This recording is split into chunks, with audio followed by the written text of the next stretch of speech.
राधे राधे। स्वागत है आपका यूट्यूब चैनल पे। आज मैं एक बहुत सुंदर बेटा विवाह गीत लेकर आई हूँ। आप लोग सुनिएगा और कमेंट में ज़रूर बताइएगा कैसा है बेटा विवाह गीत।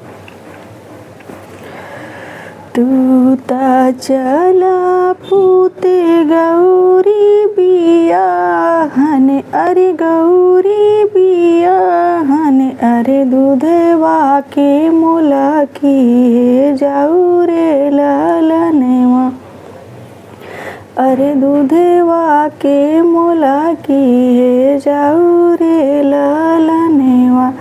अरे तू ता चला पूते गौरी बियाहन, अरे गौरी बियाहन, अरे दूधवा के मुला की जाऊ रे लालनवा, अरे दूधवा के मुला की जाऊ रे लालनवा।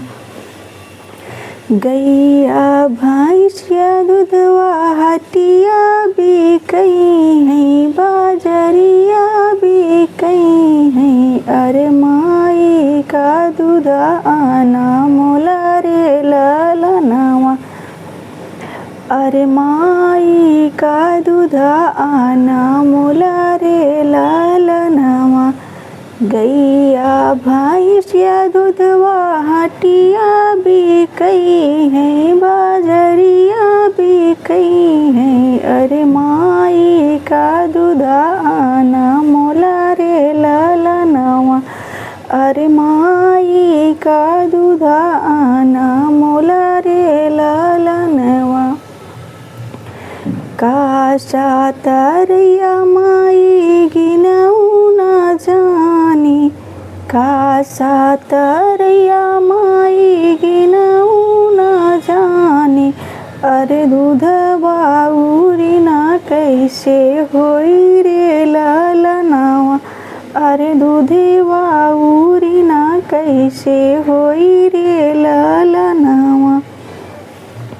काशा तरैया माई गिनऊ न जाने, अरे दूधवा उरी ना कैसे होई रे लालनवा, अरे दूधवा उरी ना कैसे होई रे लालनवा। गौरी बियही मैया घर वाली आई बई, गौरी बियही मैया घर वाली आई बई, अरे वही करी है सेवा सता कर रे लालनवा, अरे वही करी है सेवा सता कर रे लालनवा।